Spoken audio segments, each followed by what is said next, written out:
Good evening, ladies and gentlemen, and welcome to the Granada Forum. On November 11th, 2010, tonight we have an incredible guest, Ted Gunderson, a former bureau chief for the FBI in the early 80s. So without any further ado, let's give this gentleman a warm round of applause.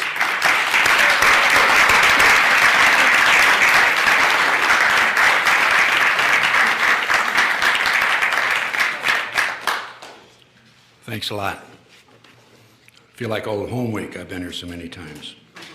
Can I raise this? You don't get older. Huh? You don't get older. I just had my 82nd birthday 2 days ago. Yeah. All right. Let me raise this up a little bit here.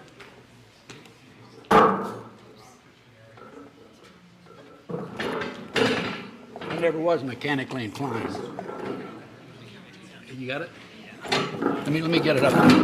That's good, right there. That's good, right there. Hopefully it'll stay. Beg your pardon? You have a choir later, or these steps here? I couldn't understand what he said. What'd you say, sir? I'm expecting a choir. Oh, choir? Oh, well, they're coming later. Yeah. Anyway, thanks for the invitation, Wendy. You're a special lady. She deserves a round of applause for what she's done. Boy.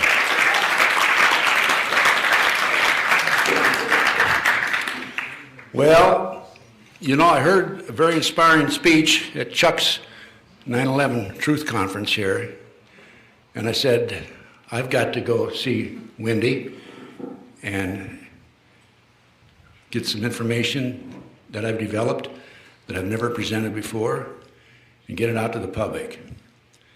And that was a great conference, Chuck. Thank you. Yeah, it was fantastic. Before I begin, let me just mention that I'm going to do a series of 4 or 5 lectures. If I can't do it here, I'll do it with Dennis in the back room of his camp. I call it Iron City, because he's got a bunch of old cars out there. And but this is the first. And the reason I'm so inspired by your speakers that you had there, Chuck, is because there's a lot of information that needs to be given to the public. And I'm going to do the best I can. Now, there's those people who think there is no conspiracy. So there is a conspiracy, and my lectures are going to be entitled Conspiracy Reality. Okay, and I'm going to prove to you tonight that there is a conspiracy, and hope you will pick this DVD up and pass it out to your friends. I had a young college fellow here from up north. Where are you? Was it Jason? Was that your name? Josh. Yeah, Josh. Yeah, and he said he's having trouble convincing his fellow students about what's going on. So when this is all over, you be sure to get a copy of this, make copies, and pass that out on campus, okay? I have to go back to 1951. I graduated from the University of Nebraska in 1950. By the way, one of my colleagues there was Johnny Carson, and I knew Johnny Carson, yeah. And it was right after World War II. My brother had entered the Air Force, and he over Germany, his bomber went down. He was killed, and he had graduated from the University of Iowa, by the way. So I'm Midwest born and bred, basically. But when I first got out of college, I didn't know exactly what I wanted to do, which I think happens very regularly. So I took a job with Hormel Meatpacking Company at selling hams. And my kids have always accused me of being a ham all along, so it worked out real well. They used to call me the FBI ham. And I'm driving down Grand River in Detroit, Michigan, and I heard about a friend of mine, Dick Kinsey, who had applied for the FBI and was accepted. And he was my college friend at the university. And I said, if Kinsey can make it, I can make it. And I just kept on driving downtown and applied for the job with the FBI. The only trouble was you had to be 25, and I was 22. So the fellow interviewed me, I'll never forget, his name is Zimmerman. He said, although you're only 22, why don't you write a letter to J. Edgar Hoover and tell him you look older? So I wrote a letter to J. Edgar Hoover, personal letter. I said, Dear Mr. Hoover, although I'm only 22, I look like I'm 28. Actually, I look like I was 19, okay? As you can tell, I am young looking for my age. I always have been. But you know what? 6 weeks later, I was in Quantico, Virginia, shooting gun, going to class, learning about collection and preservation of evidence, federal rules of procedure, et cetera, et cetera, et cetera. I'd take a test first. I had to pass a physical. And that was the beginning of an absolutely fabulous career. The FBI in my day, back in the 50s, 60s, 70s, and 80s, up to about 1980, was a great organization. I'm sorry to say that they have deteriorated considerably, and I'll go into that with details in a few minutes. But in my career, after I left training school, I went to Mobile, Alabama, and I'd never been south of the Mason-Dixon line, and I'm thinking, I'm going to the end of the world. But it was a great experience. And then from Mobile, Alabama, I was transferred to a small town, Union Springs, Alabama, a town of 2,500, just 50 miles west of Phoenix City. If you know anything about Phoenix City, Alabama, it was corrupt, prostitutes in and out, stolen cars. It was right next to Fort Benning, being Columbus, Ohio, or Columbus, Georgia. And so it was a real experience breaking in there. I worked general criminal, Fifth Interstate shipment, interstate transportation, stolen motor vehicle. We had an extortion case and so on and so forth. And from Union Springs, I went up to Knoxville, Tennessee, worked atomic energy cases. From Knoxville, I went up to New York City and worked counter-espionage. We were very active, exposing and identifying espionage agents for the Soviet bloc countries, the Russians and the Chinese, of course. And from there, I went to Albuquerque, New Mexico. I was there for about 5 years. And William C. Sullivan, who was number 2 man in the FBI, actually, there was Hoover and his associate, and then Bill was next, third person, came out to Los Alamos, New Mexico, for a lecture, and I drove him up to Los Alamos, and he took a shine to me and said, Ted, you need to come back to headquarters. I went back to headquarters, worked organized crime and racketeering for 2.5 years when Bobby Kennedy and Jack Kennedy were in office. I had occasion to meet with Bobby Kennedy. And then when Jack was murdered by the New World Order boys, I was taken over to White House Special Inquiry, and I worked White House Matters when Johnson was there. And on one occasion, later on, when I was inspector, I'll come back to the White House and tell you what happened there. It's kind of interesting. And from there, I went up to New Haven, Connecticut. And I'd never been east of the Mississippi, so other than Alabama and Tennessee and so forth, and New York and Washington, D.C., but I'd really, in the New England area, it's a very beautiful state, very nice area, great assignment. And while I was there, the Black Panthers were extremely active. They were taking over college administration buildings. They were running around the country with gun belts on and weapons and so on and so forth. They're a really true revolutionary group. And I was in charge of anti-terrorism. And we did a job on the Black Panthers. And after the Panthers were down out and no longer active, I had a call from William C. Sullivan. And Bill told me I attribute the downfall of the Black Panther Party directly to you, your squad, and the New Haven Police Department. And from New Haven, I went on down to Philadelphia. I was number 2 man in Philadelphia. And in Philadelphia, I was assistant special agent in charge. And probably the most exciting case I'd ever worked in the FBI occurred July 12, 1972, Philadelphia International Airport. 2 terrorists had taken over an airplane, National Airlines Flight 496. And I negotiated with them for 2.5 hours under another airplane with the 3 jets, engines running, and successfully for the release of 119 passengers. And I'm in the process now. I ran across my transcript of my negotiation with the terrorists. By the way, after we successfully rescued the 119 passengers. The plane, I let them take off in another plane, the original plane, and I had the second plane. One plane had run out of fuel and so on and so forth. So we let him go on, and they ran out of gas over Texas, and we negotiated down there for some 9 hours, and they finally gave up. One was sentenced to 60 years, the other one was sentenced to 40 years. But my transcript, I just ran across it recently. My negotiation, that's going to be on my website very soon, I think maybe within a month or so. But from Philadelphia, I went into FBI headquarters as a inspector, and then out later down to Memphis. I was in charge of the FBI Memphis division, and then in charge of the FBI Dallas division, and then the best assignment in the FBI, very frankly, I was in charge of the FBI Los Angeles division.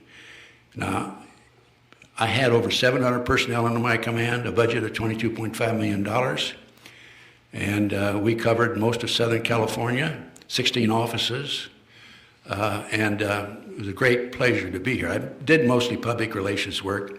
I had a staff of 24 supervisors, 3 other special agents in charge. I was a senior special agent in charge. And then on March the 30th of 1979, I retired. I had Pat Brown there, former governor. I had Jerry Brown there. I had Red Buttons. And I had the chief of police, the chief of the sheriff. I had the head of the highway patrol.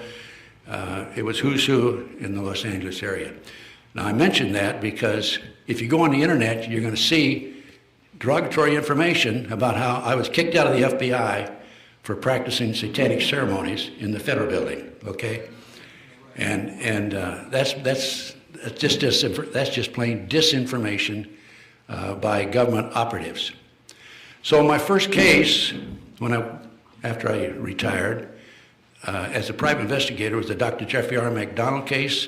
And those of you who've heard me before, I always start out my lectures with this case. I'm not going to go into detail because later on in one of my lectures I'm going to go into detail. But he was tried and convicted of murdering his wife and 2 children February 17, 1970 in Fort Bragg, North Carolina, and sentenced to 3 consecutive life sentences.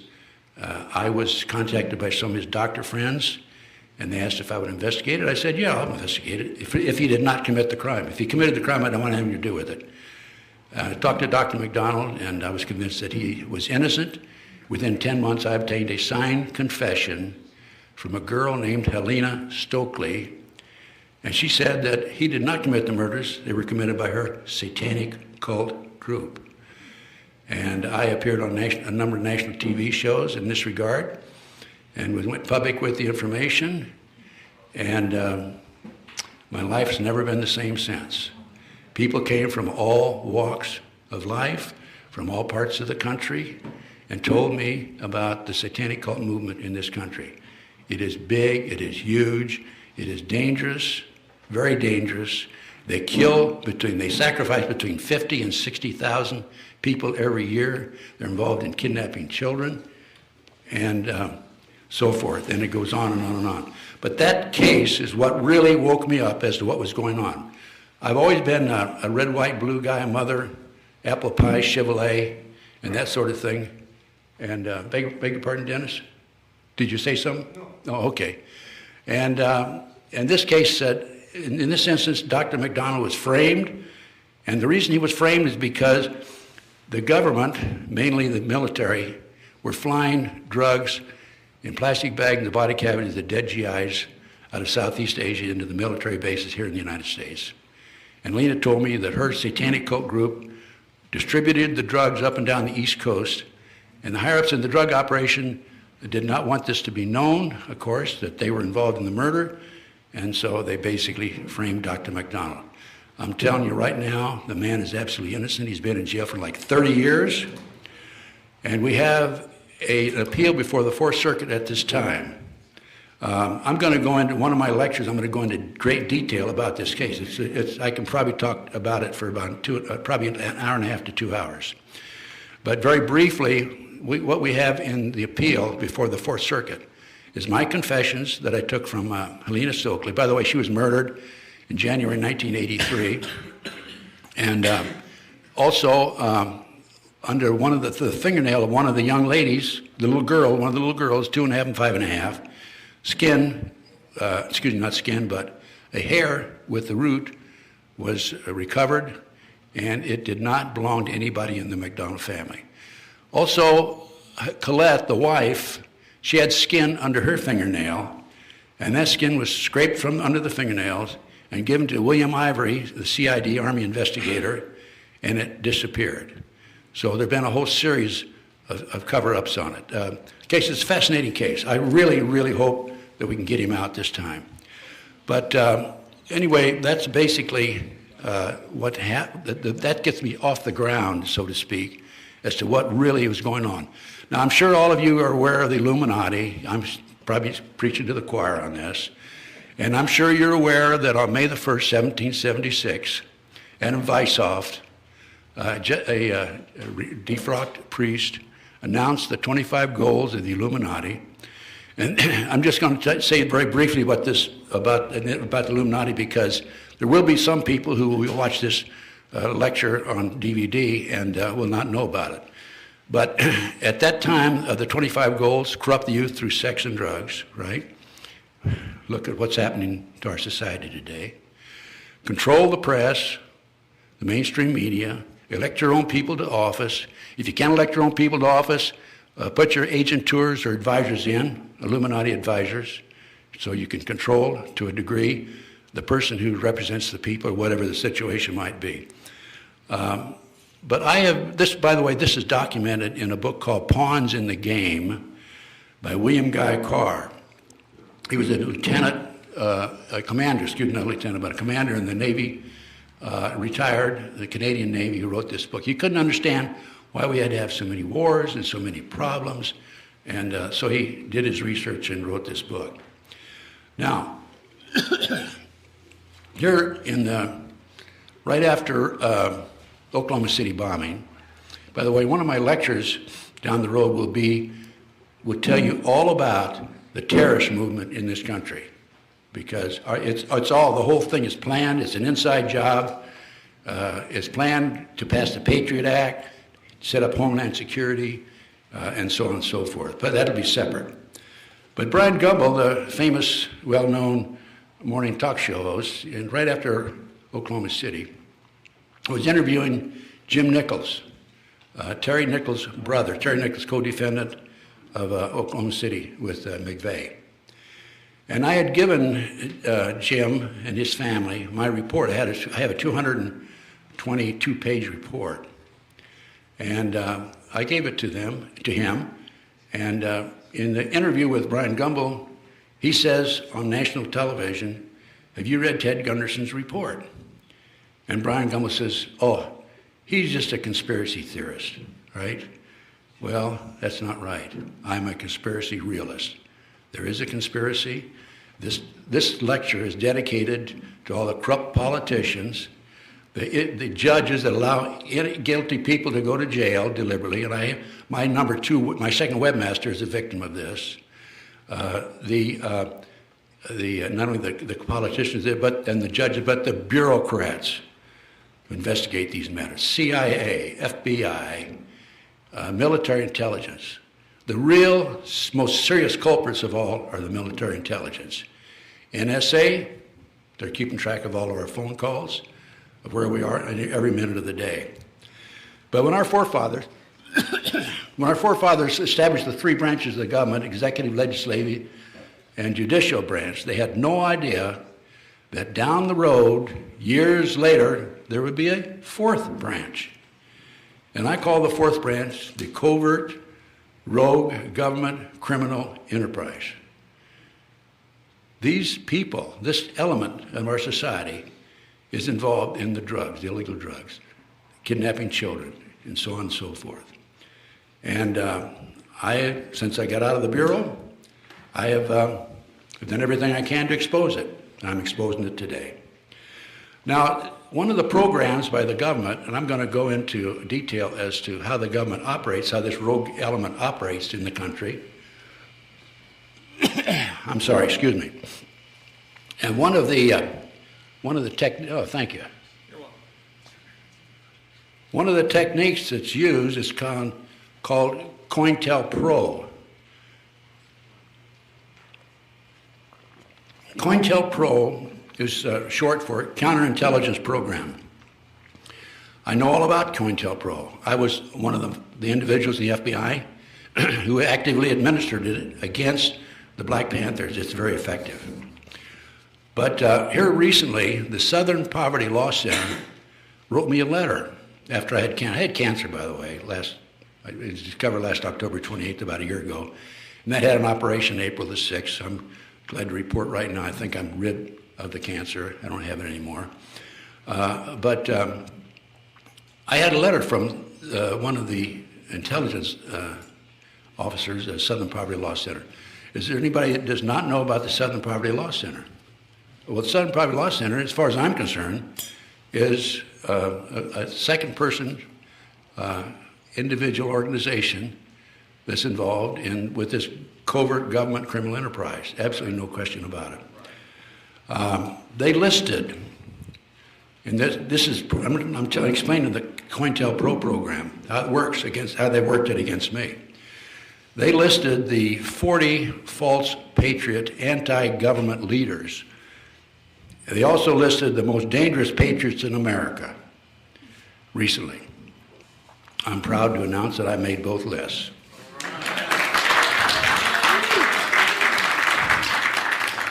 They also described me as a leading conspiracy monger. Does anybody know what a monger looks like? You're looking at him, I guess. Okay. The Anti-Defamation League, another organization, as far as I'm concerned, that's a spokesperson for this rogue, covert government criminal enterprise. They describe me as an extremist speaker, and they say that I pose as a threat to the country. Do I look like I'm a threat to anybody? No, of course not. Hero. Beg your pardon? A hero. Okay. They claim I will likely become a target of U.S. Attorney General Eric Holder. Now, I don't know what that means, but if I'm going to be on a list or a target of the Department of Justice, so be it. So I will still continue to do what I'm doing. I'd like to emphasize that I'm not an anti-government monger, conspiracy theorist. I pulled the details out of this. I don't want to go into all the details. It's too much.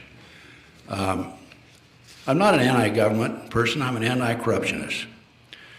I love my country, and I will continue, as long as I'm alive, to continue to expose this evil element that's permeated throughout our society. I like football, baseball. I like to have a beer once in a while. I'm as normal as any of the rest of you out here, okay? And I'm not anti-government. Again, I'm anti-corruptionist. That's the Southern Poverty Law Center and the Anti-Defamation League, as I said, are fronts for the New World Order. And I remember after Oklahoma City, everyone was clamoring to find out what happened. By the way, I have proved without any doubt that the government was involved in Oklahoma City. No question about it. Absolutely. I'm going to have a whole lecture just on the terrorist movement of these 4 lectures. But I can tell you right now, the car bomb, the truck bomb, was not a fertilizer bomb, okay? They used fertilizer bombs to blow up tree stumps in the backyard of the farmers near the barn, right? They don't blow half a building away.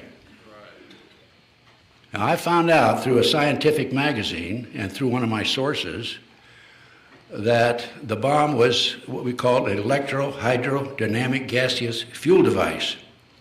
For short, I'll call it a barometric bomb. This particular bomb was developed by Hercules Manufacturing in Silicon Valley, California. It was tested in 1982, and I was with a group of individuals in Palm Springs, spook-type individuals, good spook type, not bad spook type, okay? when it was tested. We sat in the hotel room waiting for the results. It was so powerful that one of the technicians was killed and others were injured. President Reagan, I think he was president at that time, put a classification on it and put it on the shelf and said, you know, don't speak about this anymore. That's it. It was highly classified. But one of the persons in the hotel, or in the hotel room, was one of the developers of that bomb. He was a CIA scientist for some 20 years. That's why I knew about it. I obtained the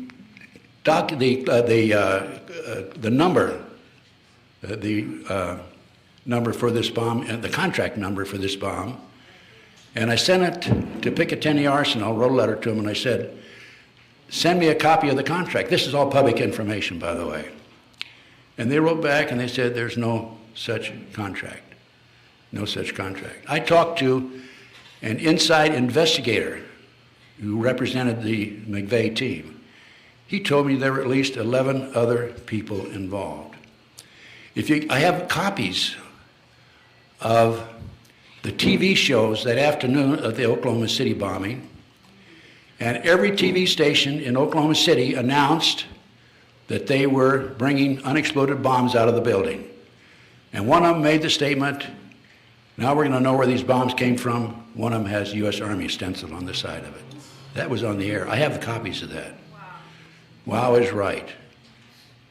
And there's a lot more to the story than that. But anyway, my report, 222-some pages, is on this CD. Last time I was here, I passed out a CD to everybody that wanted one. And I've got 6,500 pages on that CD. I got 52 reports, Oklahoma City, 911, the car bombing of 93, and so on and so forth. The kidnapping by the Finders, the CIA child kidnapping organization, and it goes on and on and on.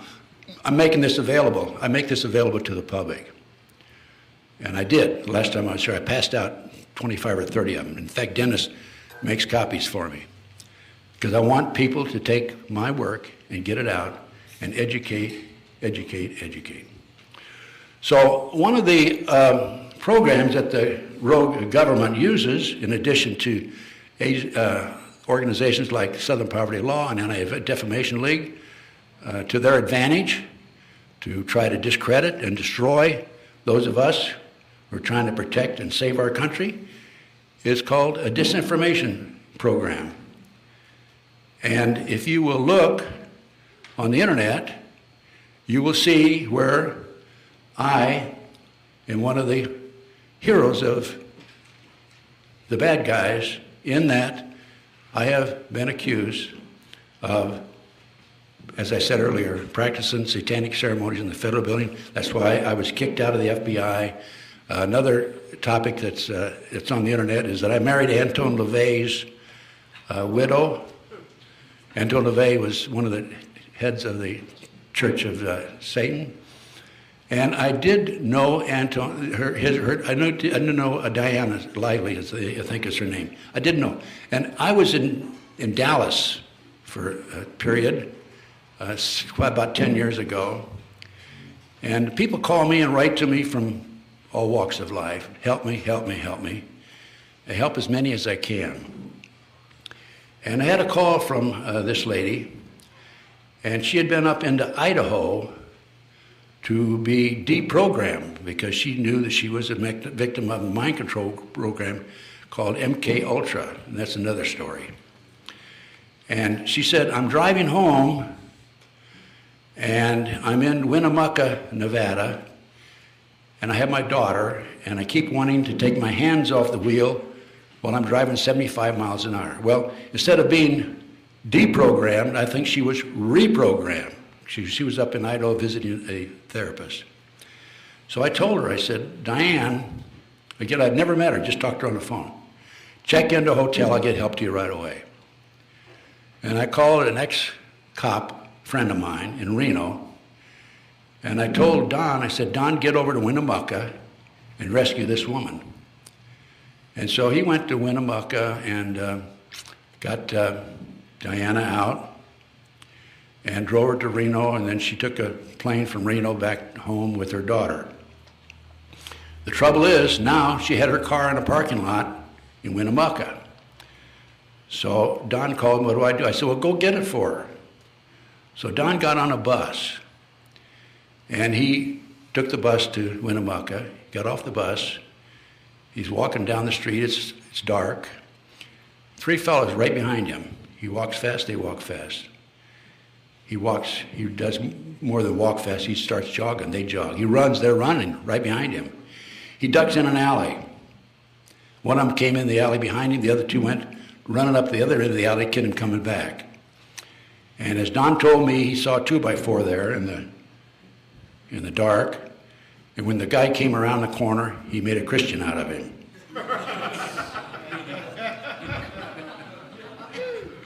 He had a weapon with no serial numbers on it. Don grabbed the weapon, went back to Reno, and then he was driving her car, of course.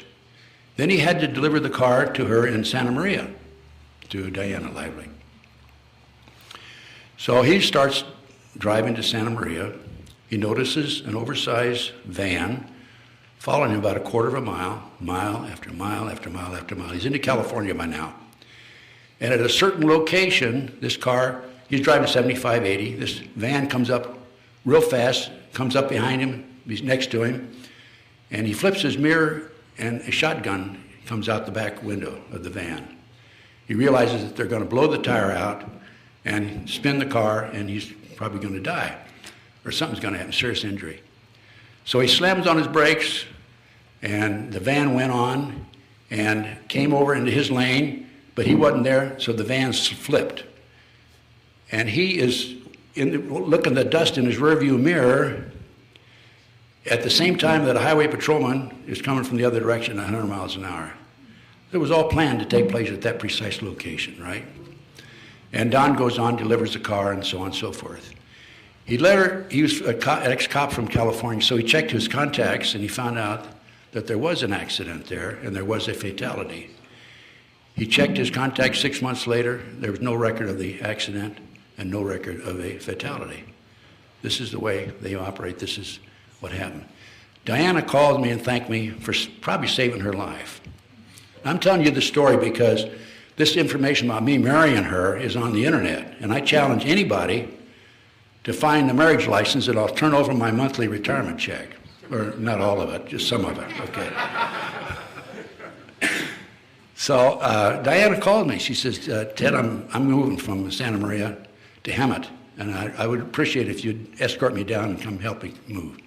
So I got a friend of mine from Dallas who was in town. He and I went up and I helped her move. Went down to Hemet, spent a little bit of time in Hemet, and then I went on home. Diana told me some things that are really very scary and very shocking about her life as the wife of Anton LaVey. One of the things that really was shocking is they had a lion that was walking free around the house. And when they had a victim, they wanted to get rid of the evidence, they just threw the person to the lion. He'd eat it. Anyway, that's just one of the things that's on the internet. As I've mentioned some other things. But I've had so many people planted on me, government operatives. I feel like I'm the Garden of Eden, to be honest with you. That's right.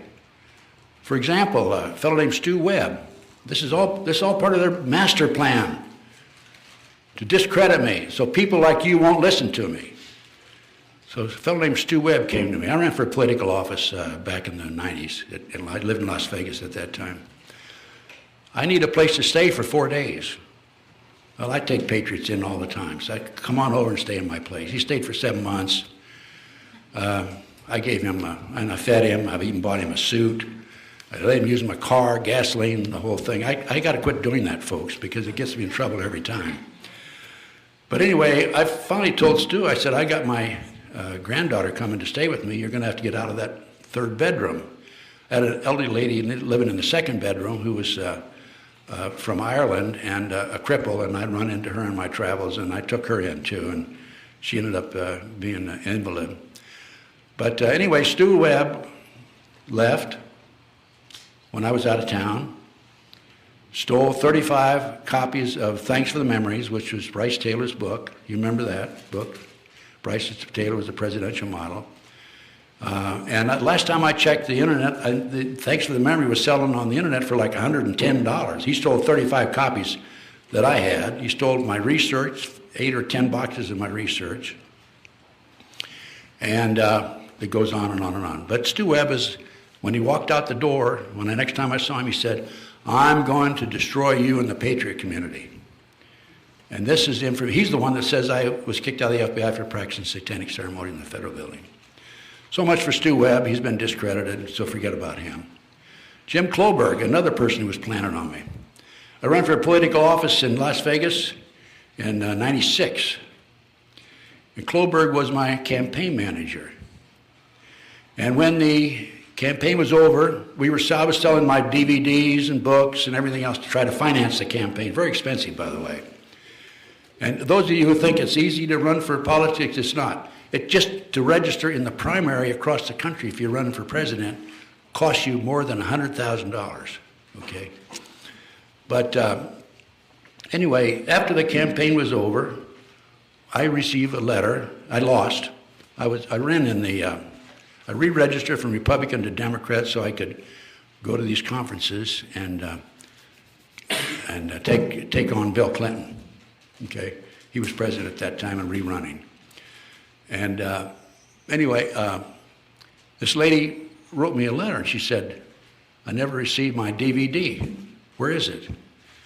And I said, "Well, send me a copy of your check and send me the flyer." And I found out that Kloberg made up his own flyer with another name, Gunderson for president or some name like that, had his own bank account, and the money was coming into his own post office box, okay, and he was putting the money in his pocket. Clear-cut election violation of the federal laws. And I immediately reported it to the U.S. Attorney and the FBI in Las Vegas. Nothing ever happened. I found out later that Kloberg was an FBI informant who'd been planted on me. Now the latest, again, now we're talking about disinformation specialists. The latest incident was really costly. A woman named Virginia McCullough, and she's from up here in Northern California, and she's been bashing me for years, and she finally made a big mistake. In 2005, I had to leave Las Vegas and go to Nebraska because I was being poisoned. I was sitting in my office. Actually, I had an office in my home, a condo. And I realized I wasn't thinking straight, and I was foggy, and I couldn't remember some things. And I'm saying, there's something wrong with me. I went down and took a test, and I found out I had arsenic and cyanide in me. And as a result of that, by the way, I have high blood pressure, and I'll be on high blood pressure medicine the rest of my life. But I said to my associate, Clarence Malcolm, who's my webmaster now, my first webmaster was murdered, the second one was set up and framed on child molestation charges. Chris Jones didn't do it.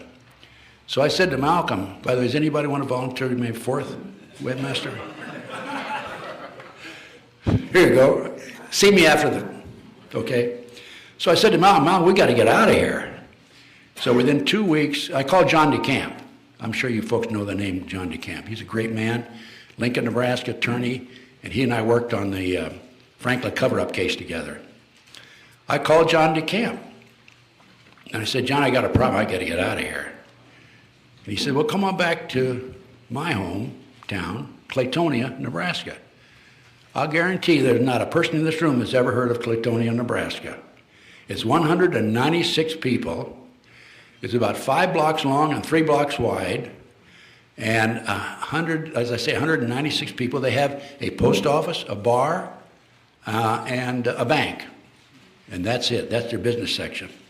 So John said, come on back. I got a house I'll rent to you. So Clarence and I and his wife and his 8-year-old daughter, stepdaughter at that time, moved from Las Vegas to Claytonia, Nebraska.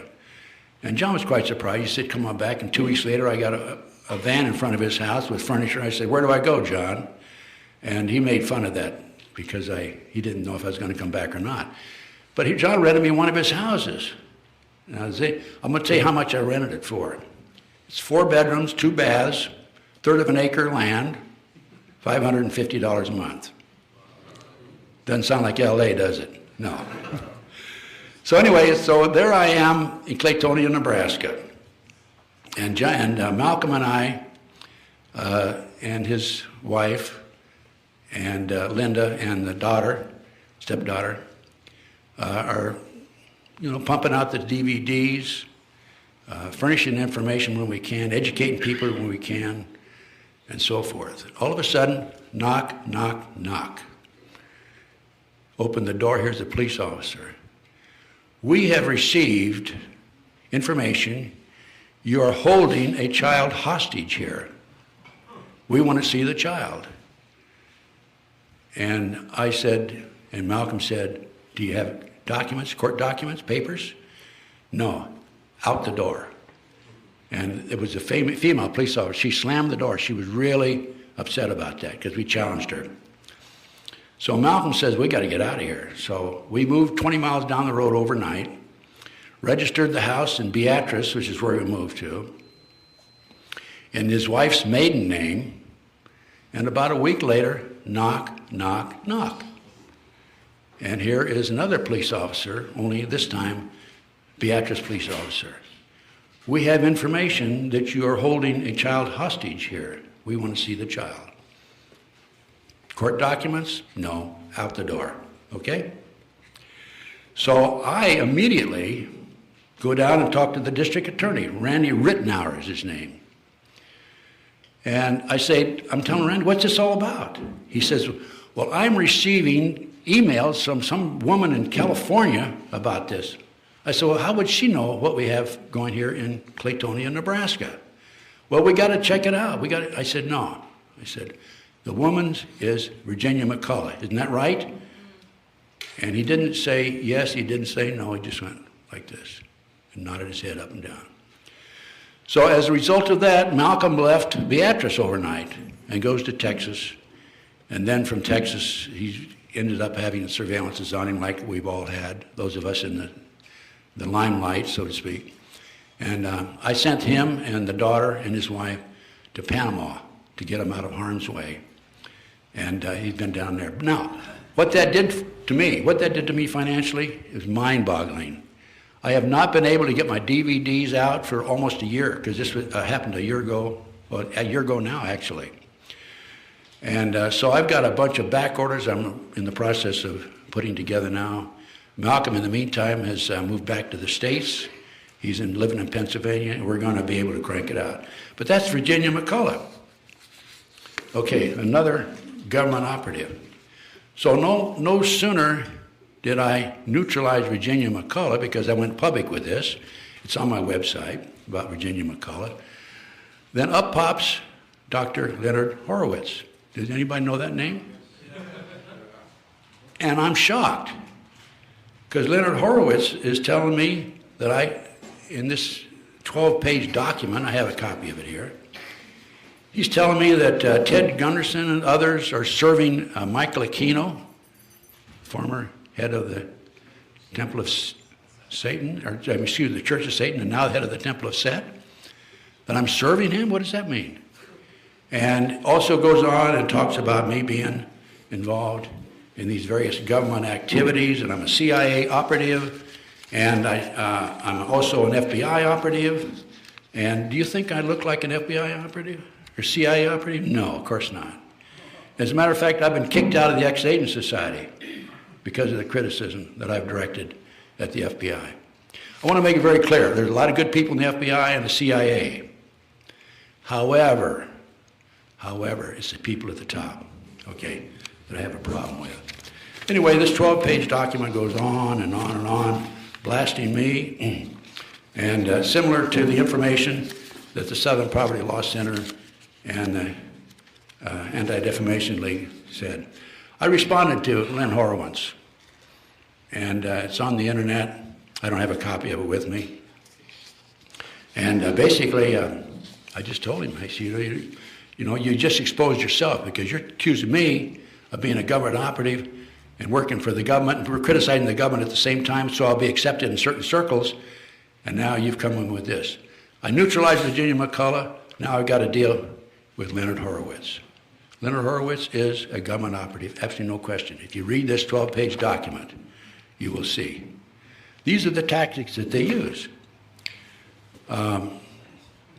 They criticize the government, at least some of the people that they pulled out of the woodwork in order that they will be accepted in patriot circles.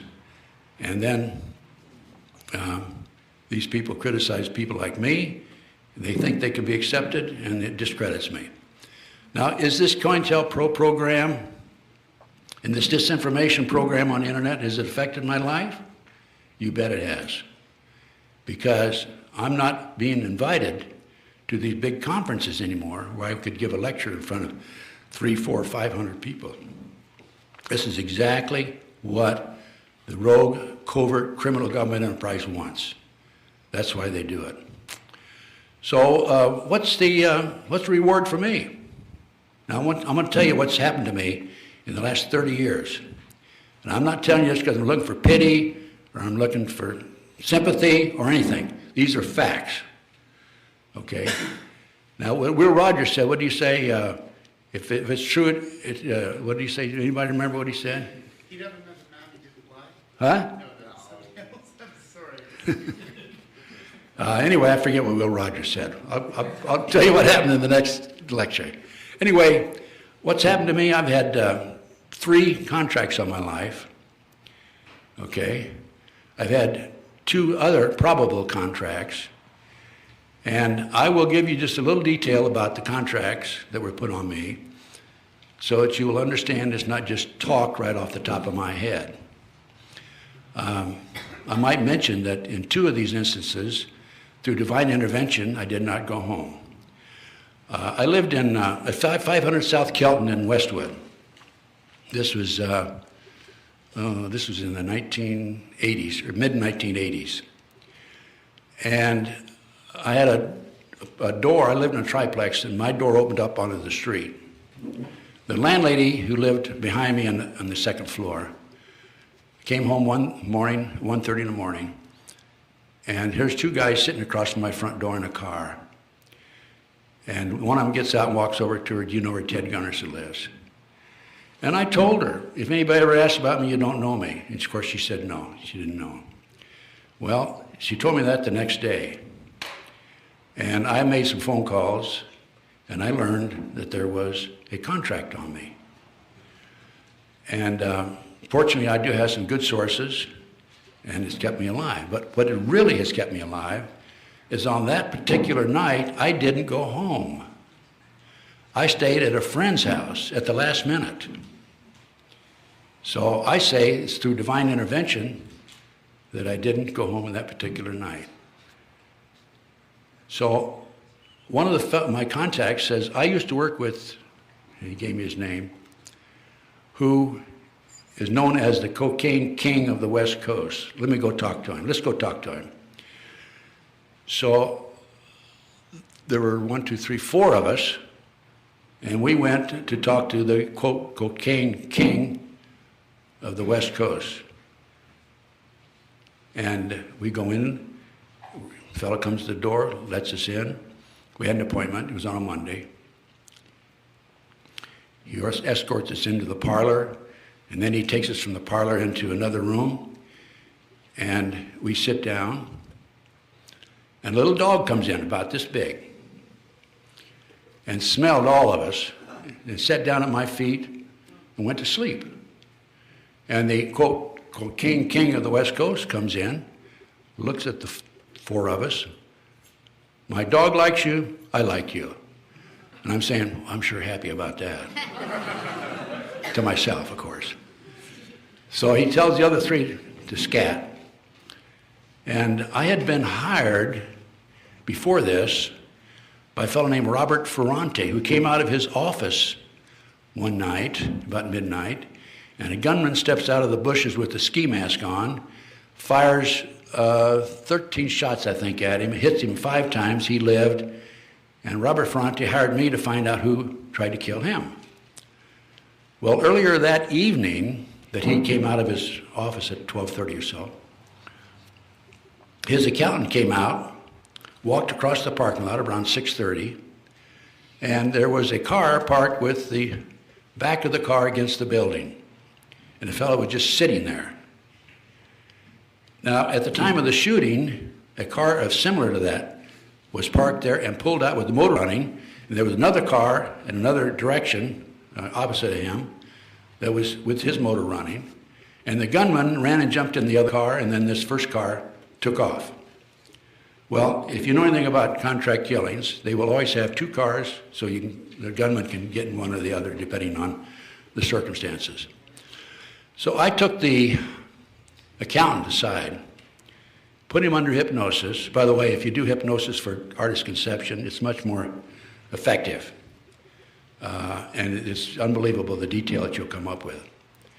I took the accountant aside. We did an artist conception of the fellow sitting in the parking lot at 6:30 that evening. And very good artist conception. I hired a former police officer who specialized in artist conceptions. So when I knocked on the door, the cocaine king of the West Coast, who do you think answers the door? The guy in the artist conception, right? But I'm saying, well, there's four of us. I don't think they're going to do away with all four of us. So that's just the fellow that let us in the parlor, and let the dog come in. So the cocaine of the West Coast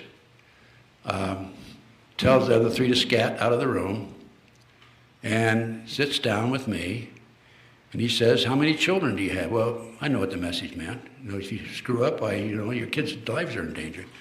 And I told him. Then he pulls this artist conception out. He had a copy of the artist conception.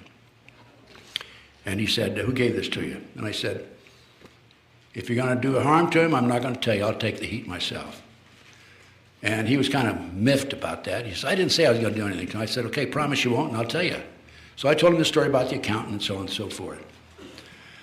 And he said, "Okay." He said, "Let me make a phone call. I'll be right back." So he left the room, and he came back. He says, "You're right. You got a hit on you. I can take care of one of them. I can't take care of the other one." I said, "I got two hits on me?" "Yeah." So I said, "Well, take care of the one, and I'll see what I can do about the other one." And so he left and came back again. He said, "Okay, I made a phone call. Don't go home or to your office until Friday." This was Monday. So I lived in a hotel room that whole week with a gun under my pillow, and I didn't move. I paid cash for the room. That was before you had to furnish identification. And it's kind of interesting because every time somebody walked down the hall in the middle of the night, I would wake up. And it was after that that by the way, that hit was taken off, thanks to him. He called me later and asked me to do a favor about 6 months later, and I won't need to go into that. But the point of this story is divine intervention. I didn't go home that night. A friend of mine said, "Stay with me this night, and we'll go from there." And so anyway, I ended up I had some friends drive me to Dallas. I remember I slept in the back of the car, in the back seat of the car, for like 21 hours. That's how long it took to drive to Dallas, because I hadn't had any sleep in a week. And then while I was over there, I'm saying to myself, I got to get rid of this other head. This is all New World Order stuff. This is all Illuminati. Okay, they put hits out on people all the time. Don't bat an eye. So I'm over there, and I get a call from a fellow in Los Angeles. "Come over, I want to talk to you." And this particular person had some pretty good contacts because he knew about my situation. He knew I had two hits put on me at the same time. And long story short, this particular person was able to take the second hit off of me. That was just one. On another occasion, 1986, I said to myself, I've had enough cops and robbers in my life. I'm getting out, and I'm going to go in business for myself. Divine intervention, again. the good Lord wasn't going to let me get out of this work that I'm doing. And I invested every dime I had, and I lost it all. And so I had to go back in to private investigation work. I didn't have to because I had a pretty good retirement check. So this fellow, I was living with my business partner and his wife and kid. My business partner went overseas, went to Argentina, I think it was. And he was gone for a while. And then my daughter had a road trip, and I house sat for her. And on that particular night, an individual, and I found out later his name was Bill Mincer, known as Charles Manson II, came into the house about 11 o'clock. She was on the third floor, it was a tri-level, and heard him coming in. And the dog went bananas. She closed the door, went to the telephone to make a phone call. Didn't work because the phone down in the kitchen had been taken off the hook. And she sat there and waited it out, got her gun out. He didn't come upstairs. Again, I made some phone calls, and I didn't go home that night because when my daughter came back from her road trip, I was staying at her house, and we decided to watch a movie at the last minute. So, divine intervention. Absolutely no question about it. And then the other two probables are, I don't need to go into them, but there was a fellow who was hanging around my P.O. box for quite a while, and I'd have to send somebody else in to pick up my mail. This is all New World Order, as I said a few moments ago. This is all what they do. They kill people. And Kucinich, not Kucinich, but I forget the congressman, huh? No, there's a congressman from Ohio, I think it's Kucinich. Yeah, he has asked for an inquiry into the CIA hit teams that are operating in this country today. Okay, he's asked for an inquiry, but nobody's paying any attention to him.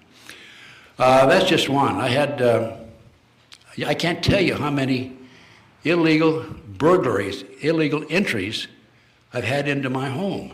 It's like Grand Central Station. They're in and out of there, and it's unbelievable. I took a trip when I was in Nebraska. I was gone for about 3 weeks. I came back, and I had my research, 500 boxes of research over a period of years, stored in the third bedroom. They helped themselves to 200 boxes of my research. Okay? They're in and out of my car on a regular basis. I can, right here in L.A., I park down, I remember parking downtown, and I came back, and they do this all the time, turn the direction signal on. I start the car up, and the direction signal's on. I had my car stolen twice.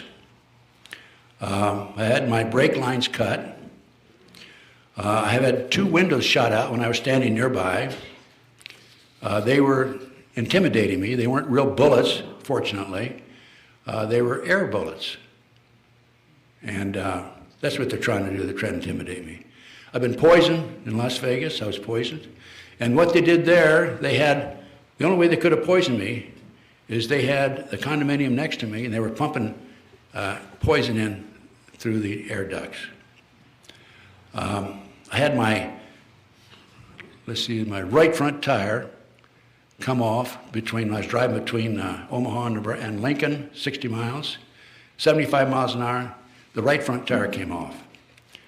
Highway Patrol came, looked at it. It was Johnny Camp's pickup truck, by the way. I had gone from Lincoln to Omaha to talk to a source.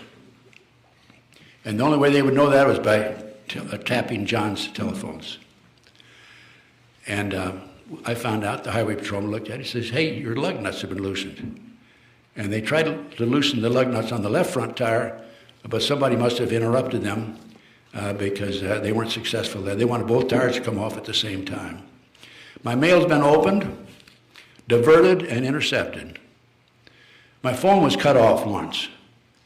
And I called the phone company. I said, hey, you discontinued my phone. Why? And they said, well, we sent you a bill. You didn't pay it. I said, well, where'd you send it?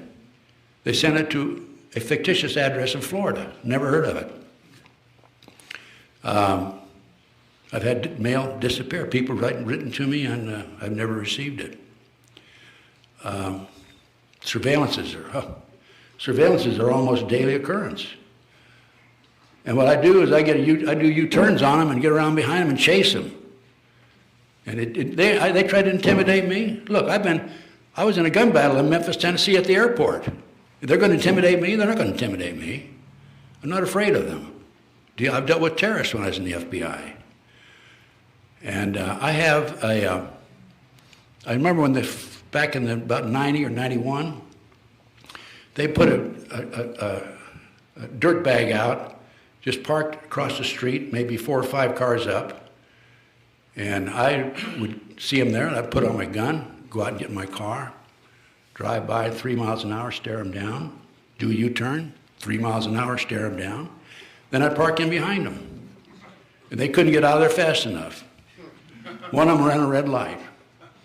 Then I chased another one and cornered him on the street, blocked him, and I reached under my front seat like I was going for a piece, and his eyes got big as saucers.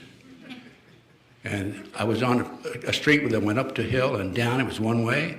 I went up and down and parked at the bottom of the hill, and then he started coming up, and I was watching the rearview mirror. I could see the top of the car, and when he saw me, he stopped and backed up the wrong way in a one-way street. By the way, I've got some pretty good license numbers, a lot of license numbers that I'm saving. My business has been sabotaged, Virginia McCullough. I've had telephone taps. I sued GTE back in the 80s, got an out-of-court settlement. I've had threatening phone calls. I came back from a trip once, and I got up in the morning. I was looking for a file on a desk, and I had a phone call, 827. The voice said, male voice said, "Did you find your file?" Click. They had a hidden camera in my house. I was gassed on the freeway, attempted gas on the freeway. They gassed my webmaster, Clarence Malcolm. I've interrupted 2 attempts to steal my car. I've had flat tires. In one instance, I had 3 nails in the same tire. That's a little more than a coincidence, I think. I've had my gun stolen. I had 4 guns stolen out of my house in Nebraska. I sleep with a gun under my pillow. I have a combat magnum. And one day, just a couple of years ago, I check it regularly. I checked it and somebody had come in and taken the bullets out of it. So if they came in on me, I was going to have to throw the gun at them, I guess. Cameras, they've taken pictures of me. My webmaster was hit with uranium-235. I know for a fact I've had a trash cover on me. My computer has been sabotaged. I've been expelled from the Ex-Agent Society. I talked about my plants, the disinformation program, McCullough, Horowitz, and so forth. Those are just the life of a person who dares to take them on. Also, I might mention that in the early 1980s, I had 4 investigations on me. I know because I applied through the Freedom of Information Act. And one of the reports came, they sent me back. It wasn't anything significant, a couple of pages on a report. And they said, in the interest of, quote, national security, we can't give you the full file. But it's kind of interesting because one of the reports at the end said that they consider me armed and dangerous. Okay, well, I am armed and dangerous with knowledge, right? Thanks. Thank you, sir. Pam Fawcett. They put a girl on me, Pam Fawcett. DEA and the FBI. I dealt with her on the phone for 6 months. She was in Modesto. Tried to set me up on a drug deal. And she called me one day and said, "I need to talk to you."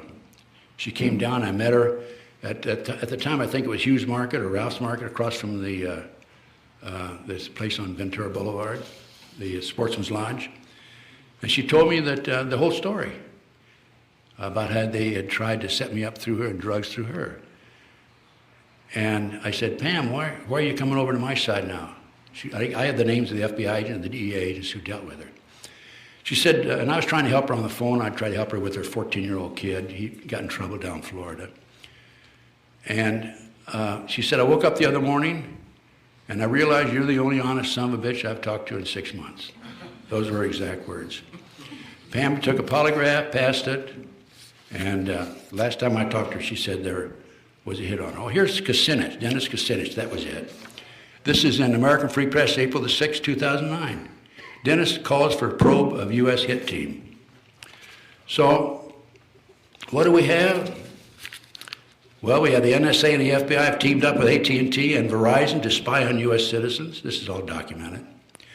President Bush reauthorized a secret program more than 30 times to spy on Americans since September 11th, 2001. U.S. government NSA has tapped its entire internet system. FBI can hear everything you say even when cell phones are off. The code word for this program is Quantico. All payphones at Grand Central Station in New York are tapped.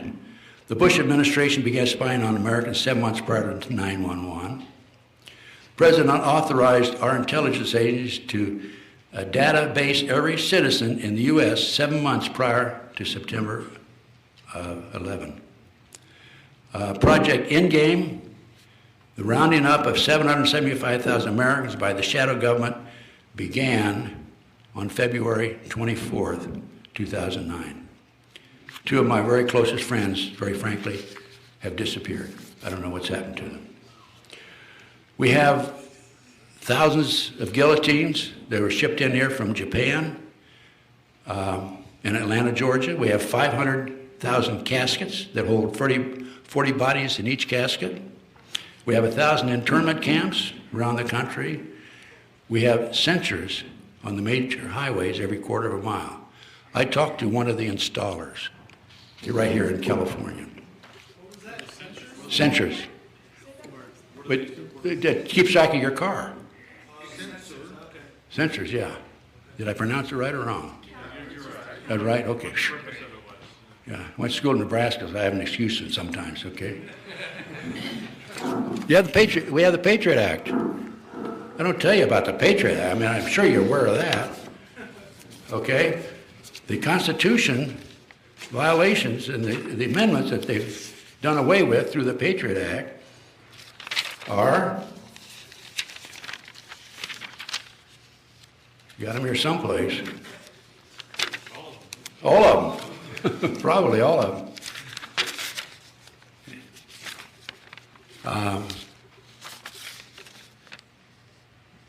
Yeah, here they are. The Sixth Amendment, right to a speedy trial. Eighth Amendment, no cruel and unusual punishment. 13th Amendment, punishment without conviction. It took 262 Republicans and 77 Democrats to kill the Bill of Rights. This is all part, as I said earlier, of the terrorist movement.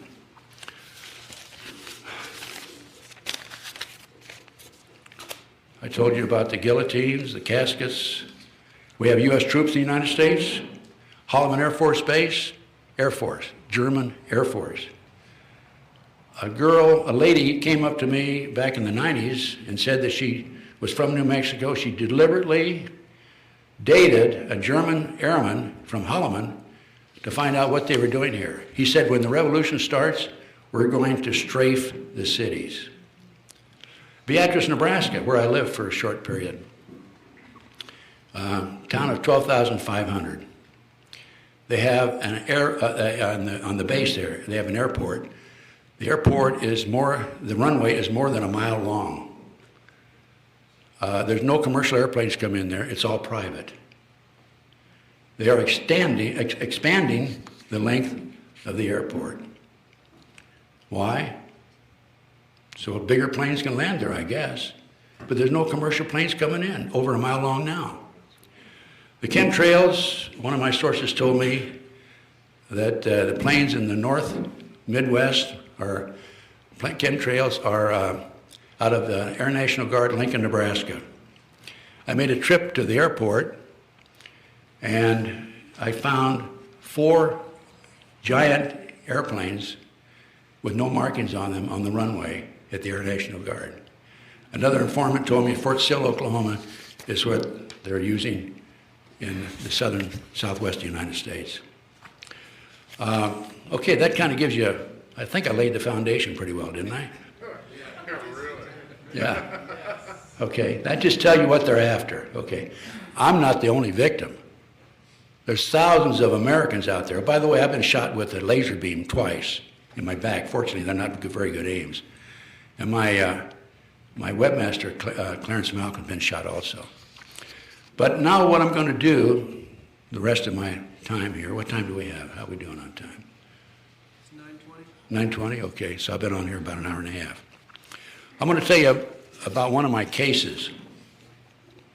And then in the lectures in the future, I will tell you about individual cases I've worked and investigated that absolutely without any question establishes there is a conspiracy and infiltration into the lower levels of the government all the way to the White House. And this is the John Van Meter case. On Halloween 2004, John Van Meter, a woodsman from Wisconsin, had attended a conference in Sonoma County, California. And after the conference, he was driving home, and he saw 5 or 6 automobiles, black automobiles, with people in them, driving into the woods. He did a U-turn and came back, and a safe distance from what was taking place, he could see a fire. He could see a girl in the nude tied against a tree. And most of the people there were in the nude. And he said, this is not right. So somebody shot at him. And he got his gun out. Being a woodsman, he carried a gun. And he shot back. Long story short, he shot and killed 4 of them, broke up the ceremony, and rescued the girl, carried her over and put her in the car. The others scattered, and he chased the leader into the woods and shot and killed him. Okay, he had a pretty exciting evening that night, didn't he? He looked at the body of the leader and took a card out, a little business card out, and on the back of it was a 202 area code. The next day he called, and a female answered, Federal Bureau of Investigation. The next day he called, and the line had been disconnected. And when he was chasing the leader through the woods, they had a running conversation, and the leader said, we have the police and the FBI in our hip pocket here. If you kill me, you'll live in a 10 by 10 cell the rest of your life. So John ends up reporting to the police, Sonoma County, and goes back home. And they filed charges against him, claiming that he filed a false report. And they waited 4 days to go out into the woods and search the area. The police did. And so he hires an attorney in Sonoma County, and the attorney says, don't come back here. It's corrupt. Law enforcement's corrupt. You'll end up serving time. The attorney worked out a deal with them, with John, to fine him $10,000 and a year probation, 2 years probation, I think, and no jail time. They said that he shot himself. Okay. He goes back to Wisconsin, and April the 19th, 2006, a year and a half later. Anybody remember that date? That's a really significant date in Oklahoma City, Waco. He goes out in the woods, and he's a woodsman at that. And two fellas come out, drive out, park the car, get out, and he hears one of them say, he's mine. He has another gun battle. He knocks one of them down 4 times, the other one down twice. And they had enough, they took off. He goes to the police, and he tells the police what happened. And they say, he shot himself. He was shot 9 times with 6 different weapons. His pickup truck had 25 bullets in it, and he shot himself. So John had a trial. They tried him. We brought an expert in from Madison. I went to the trial. We brought an expert in from Madison, Wisconsin, who said he could not possibly have shot himself based on the circumstances. And John was tried and convicted. And they changed their story from he shot himself to he lied to the police. John told me, sure, I had to lie to the police. I didn't trust him. Why would I not lie to the police? So that shows you, and by the way, he's placed on probation, and during the 1-year probation out of Wisconsin, somebody planted a marijuana plant in his garden. Obviously, they wanted the probation officer to find it. The probation officers came by regularly, searched his home without a search warrant, looking for guns, looking for booze. You can't have either one when you're on probation. And then last February the 6th, his house burned to the ground early in the morning. So that just shows you how the corruption has permeated down to the very lowest level, Sonoma County and Lincoln County, Wisconsin. This man could not possibly have shot himself. As I said, he was shot 9 times with 6 different weapons. I have a copy of the letter here that the girl wrote. By the way, she's in hiding. She changed her name several times. And nobody knows other than John and a few others about her whereabouts. Was she kidnapped or? Yeah, she was kidnapped. She was kidnapped out of a parking lot in Oakland. 4 guys came at her in daylight and shot her in the thigh with a needle. She lost consciousness, and they put her in a van. Would you like to have me read the letter that she wrote? Okay, I'm the woman from the satanic cult abduction case on Halloween. I'm scared to death of them finding out who I am, so I'm not coming forward. The only person I'm ever going to tell is my brother. By the way, she jumped in the car and drove into Oakland and called her brother. Her brother came and picked her up. She was in the nude, by the way. She had no clothes on. He thinks would be best if I stay anonymous, but he has convinced me to write down everything I remember exactly as I can and send it to the police. So this is what I'm doing. They were going to rape and murder me, and I hope they get caught. People need to know what's happened to me. I'm so scared they will find out who I am. I'm writing on an old typewriter, so it won't be on my hard drive. It started Saturday night. I was walking across the parking lot in Oakland. 4 guys got out of a car and grabbed me. They gave me a shot with a hypodermic needle in my thigh. I was unconscious for seconds. When I woke up, I had handcuffs on behind my back. My feet were tied together. The handcuffs were tied to something I couldn't move. They put tape over my eyes and my mouth. I didn't know where I was or how long I was there. I was thirsty and felt like I couldn't breathe. I had to go to the bathroom. I was terrified. I laid there and thought about what had happened to me over a long period of time. I'm not a religious person, but I prayed for the first time in my life for God to save me. I went to sleep and dreamed. In a dream, I saw a big white dog. It sat down, turned its head sideways, and looked at me. I felt like the dog was a girl dog, and she came to help me. I can't explain it any other way.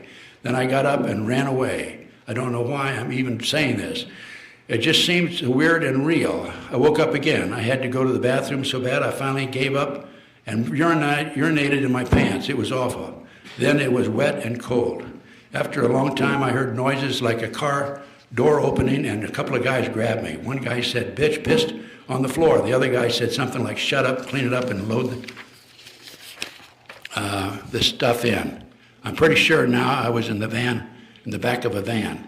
They took me into a search or something, or in the house or something. The guy said, "If you cooperate, we won't hurt you. If you struggle, we will kill you. Is that understood?" I nodded my head, yes. "What could I do?" he said. Would you like something to drink? I nodded yes, and they took the tape off my mouth and gave me some water or something. It tasted funny. They started to take my clothes off, and I was sure they were going to rape me. The guy said, "Just relax, we're going to give you a bath now." They guided me into a bathtub and washed me all over with a cloth and shampooed my hair. I was really scared. It was weird. They dried me off and blew my hair dry with a blower dryer and a brush. They put tape back on my mouth and put a white terry cloth robe on me. They set me down on the chair. I couldn't see anything because the tape on my eyes. I could see the voice. I could hear voices in another room. I was getting pretty sleepy. I think that there was something in the water they gave me. Then a couple of guys got to me. They took me out and put me in the back of the van and drove away. I knew there were other people in the van, but they didn't talk. They just played this loud, instrumental, heavy metal music. They drove me for a long time. I felt very sleepy. After a long time, the van stopped. The couple got me out. My feet were bare, and I was standing in dirt. I heard a lot of people talking quietly.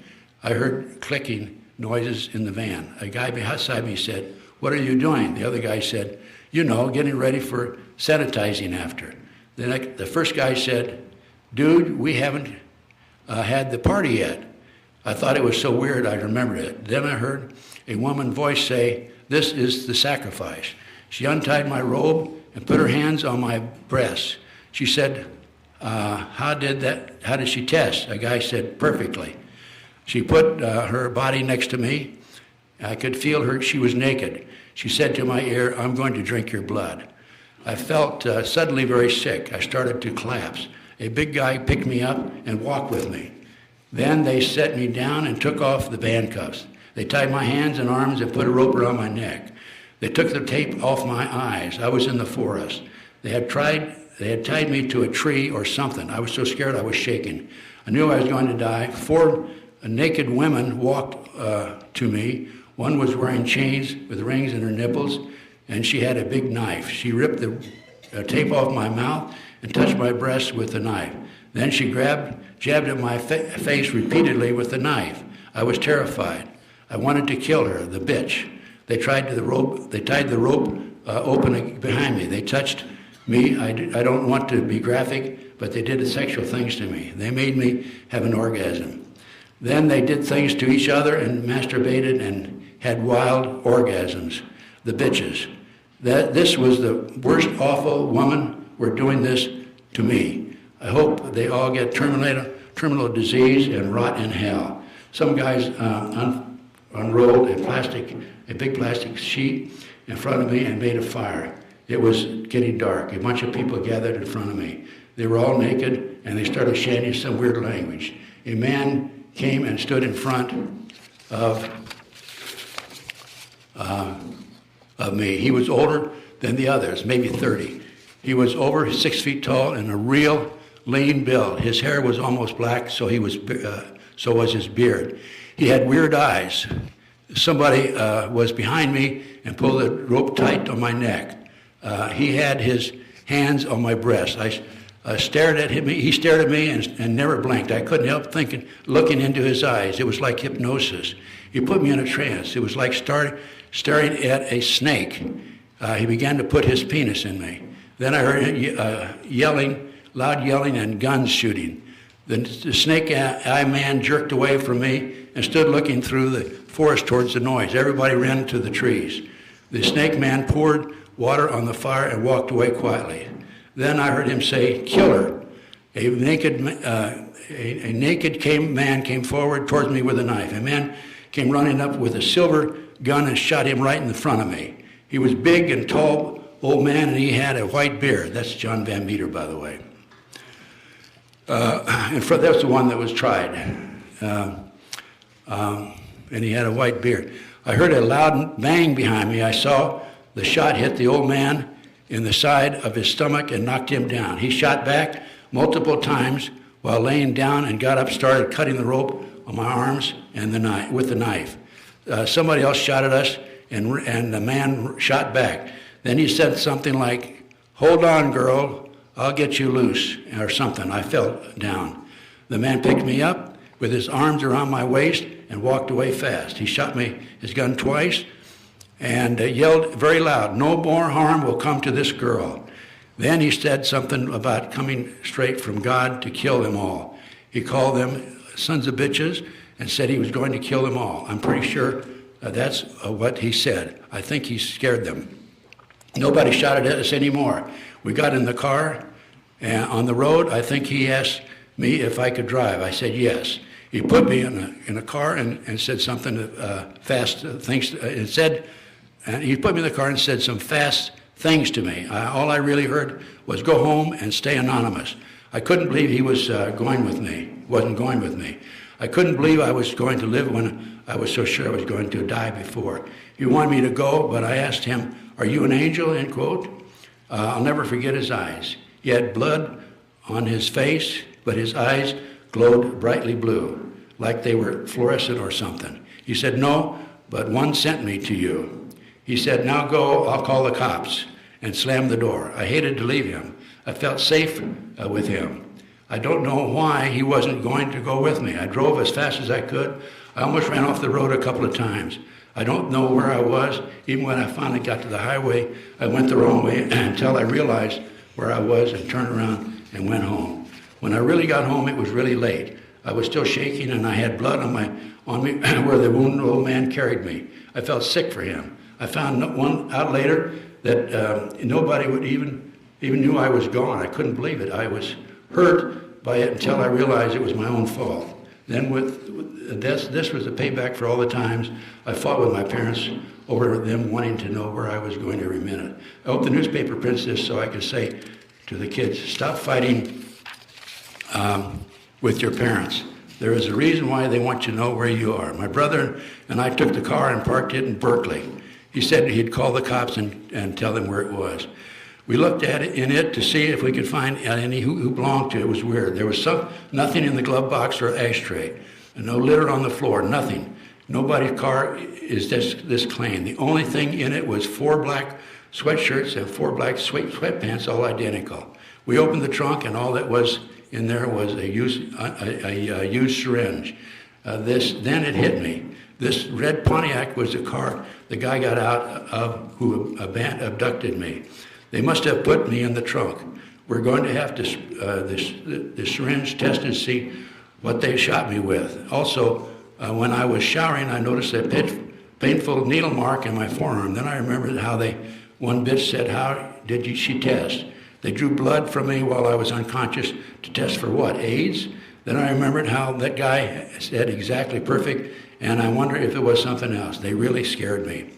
I'm really sick and frightened for the man who saved me. I don't have a TV and haven't been calm enough to watch for anybody else. My wonderful brother has been on the run and hadn't heard anything definite either. I learned last night how you can tell a lot about a man who's looking real close into his eyes. The snake man and the old man who saved me were exactly opposite. You can see it in their eyes. What I remember most of this is the shiny blue eyes of the man who saved me.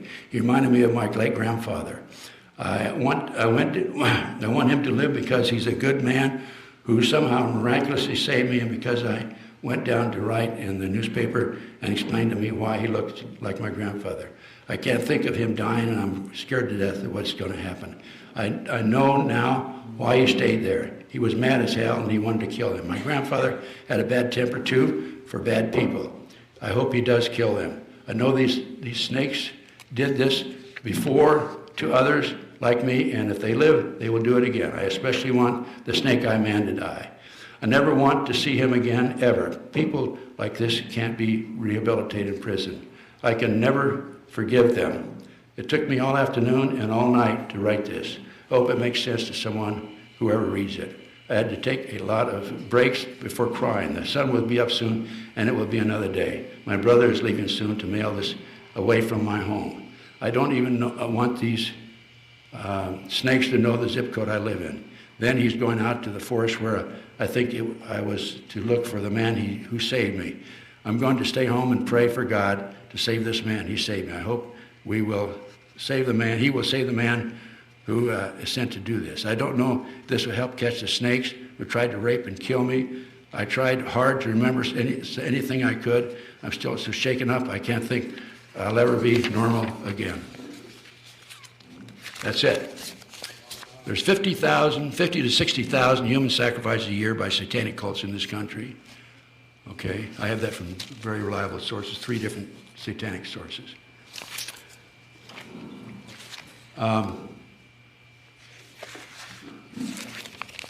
So basically, what are the solutions?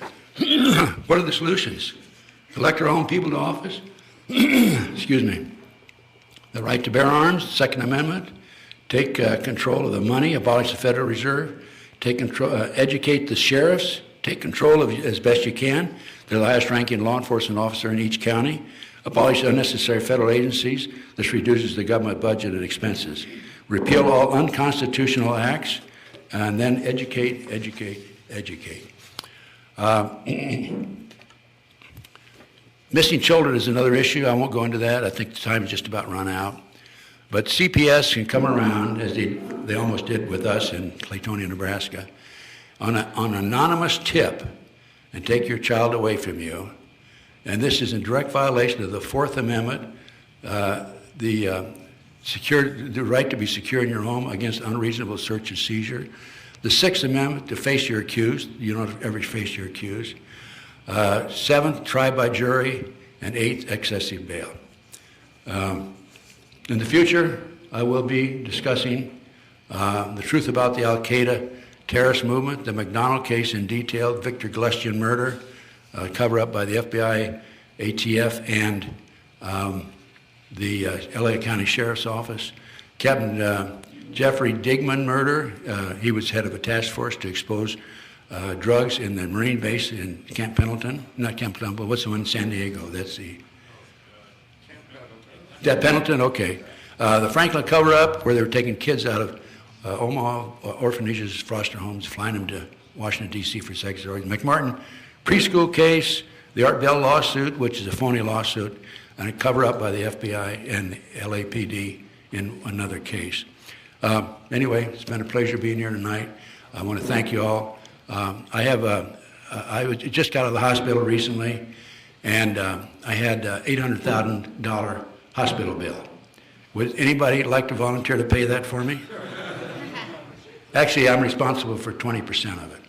So if you folks, yes, question. Why don't you do an A for B on that? A what? An A for B, acceptance for value. How's that? I don't know. Use the accusant number on the back of your social security number. We got a microphone here, Max.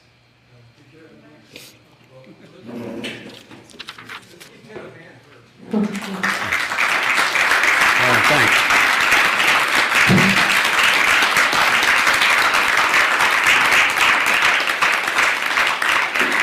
Thank you. Thank you. The way to get back at to them is use on the back of your social security card is an accusant number. Accusant number is a attachment to a federal ID bank account. Probably have millions of dollars in it that you don't know anything about. You should look into this. You can pay off a house, pay off loans, pay off credit cards, pay off bills of enormous amounts. People are doing it. People are learning how to do this. It's associated with the federal government, and there are ways to find out more about it. It's something that we should all know about. So that's great. Thank you very much. It's On the back of my social security card, okay. Back of your social security number is a federal ID number. Okay, It's that's attached to your great. bank account. And you're ready. Thank you It's in very red. much. Yeah. Yes, any other questions? No, go ahead. You can come to the mic, sir. Just come here. Okay. Ted, we were wondering if talk a few things about current events, about the terrorism in America right now a little bit. If you could speak like a few minutes on that. Yeah, I actually did touch on this, Wendy, Okay. Earlier in my lecture. Okay. But this is all planned in order to pass the, hang on a minute. This is all planned. Yeah. The terrorist movement is organized and planned in order to pass the terrorist movement. I mean, I call it the terrorist bill. It's actually, they call it the Patriot bill. I call it the terrorist bill. Also the Homeland Security. And what I'm concerned about is that, we're going to have a rough road ahead for all of us in this regard. Yes. Okay, my question to you is then, I was kind of busy, I didn't hear all the beginning of it, sorry. My question to you is, a buddy of mine, and we're talking, and then I talked to another friend of mine tonight. We're thinking, where would possibly they do a second 9/11? It won't be necessarily towers, but some type of incident. And we were wondering what your thoughts on, they're trying to get the highway through, that great North America highway, and that Spain owns, but they can't get the people off the land. So if they were to do something in the Midwest to get the people off the land so that they could do this highway from Texas, from Mexico, Texas, all the way to Canada, and then of course you would separate the America because you'd have the East Coast and the West Coast, and you have this highway between. Do you think it's possible that they might hit the Midwest for this highway that they're trying to get in? The information I have now, and it's from a good source, is that there are 2 nuclear bombs in the United States, and my source believes that the targets are going to be the Capitol building and Wall Street. Okay? Wall Street, gray, yeah, okay. Could they just focus on Goldman Sachs? Yeah, that's good. They just focus on Goldman Sachs, yeah. Also, I have information, reliable information, that there are 37 surface-to-air missiles that were smuggled into the United States back in 2001 that came up from Guatemala to Canada and then into the United States. They came into the United States in 4 different private airplanes. We don't know where they are. But can you imagine with 37 surface-to-air missiles if they shot down commercial airplanes simultaneously around the country? That would be a pretty serious situation. Yes, question.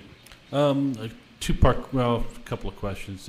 What do you know the latest on any information with regards to the former Lieutenant Colonel Michael Aquino? And go ahead and answer that, and I'll follow up with the next one. No, I don't know the latest information. I know that he had a international convention in San Francisco here not too long ago, and I went up along with Doug Millar and Peter Cherniff, and we demonstrated outside on the sidewalk outside the hotel, and the police came along and arrested Peter and Doug and didn't arrest me for the demonstration.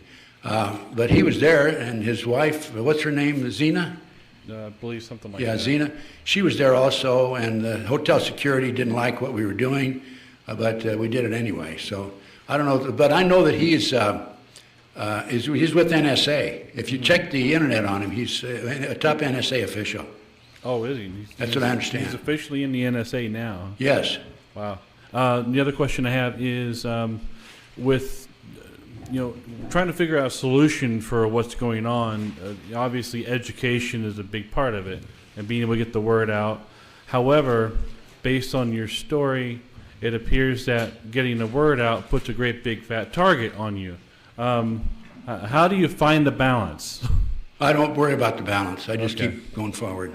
I'm like the energy bunny rabbit.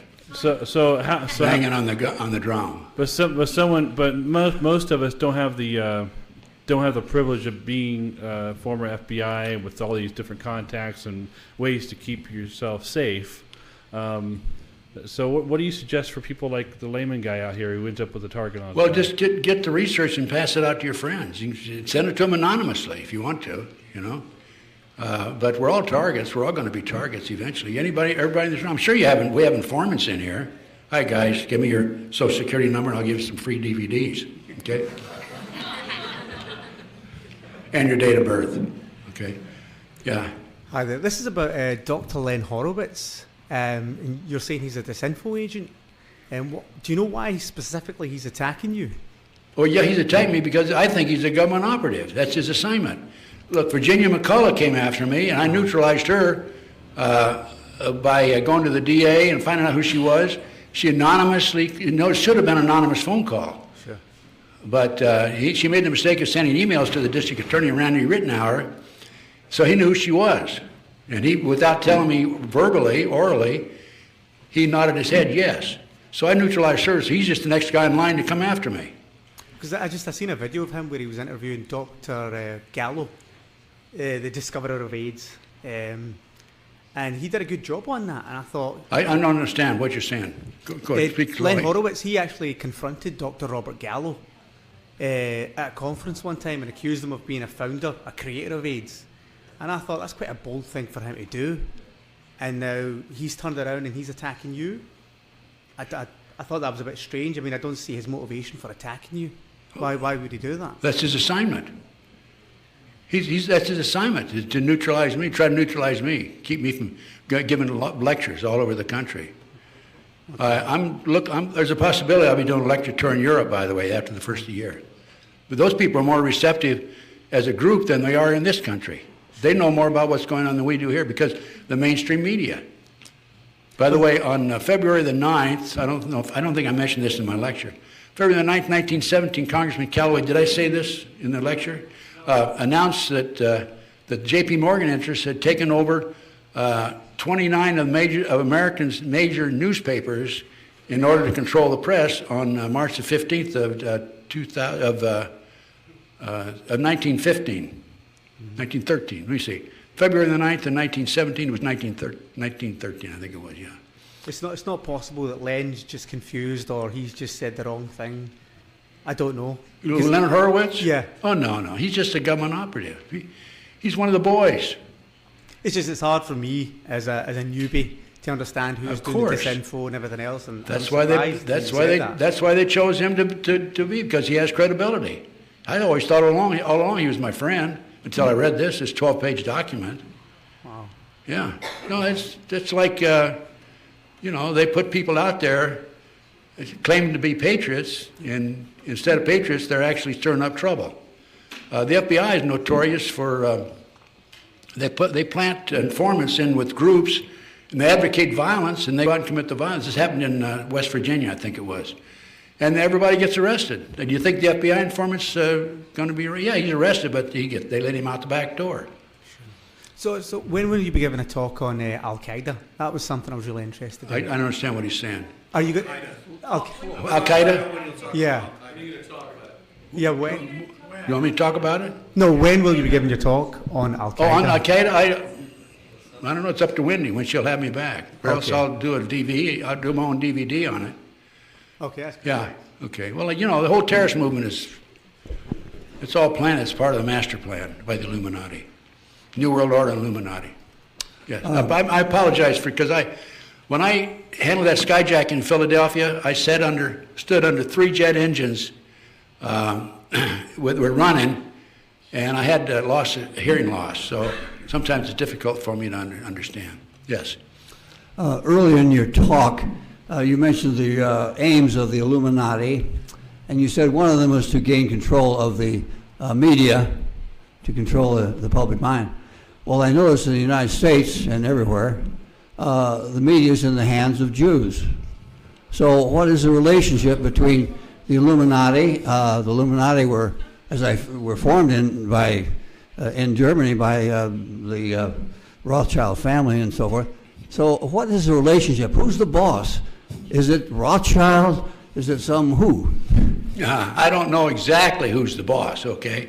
But I can tell you this. When you make a note of this, MJ12, Magic 12, and go home and check it on the internet. MJ12 are 12 individuals behind the scene who are actually running the country in this United States.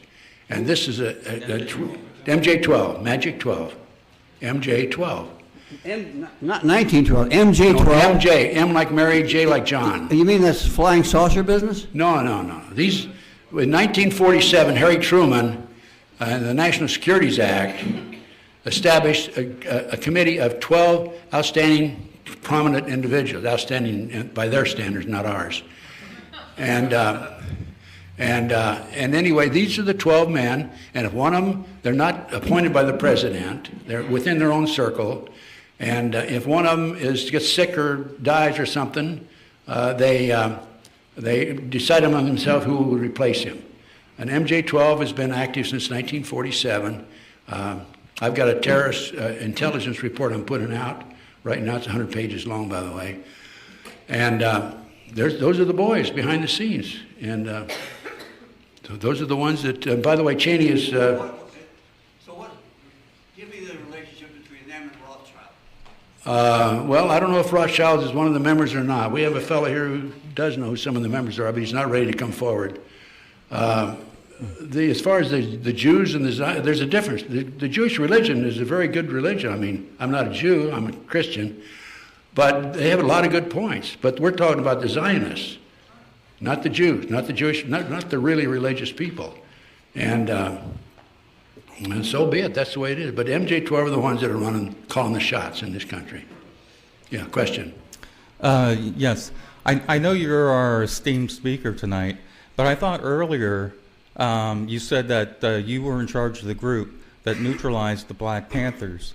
And it's my understanding that it came out in the church hearings or some subsequent hearing that they were neutralized by death squads from the FBI who went and killed them in the middle of the night while they were sleeping.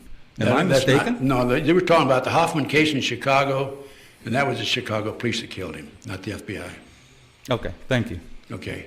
So you're saying categorically that you were not involved with any death squads of the FBI? No, I wouldn't even think of it. Okay. Not under any circumstances. If I go into any detail on the Black Panthers, I'll give you an example, a quick example.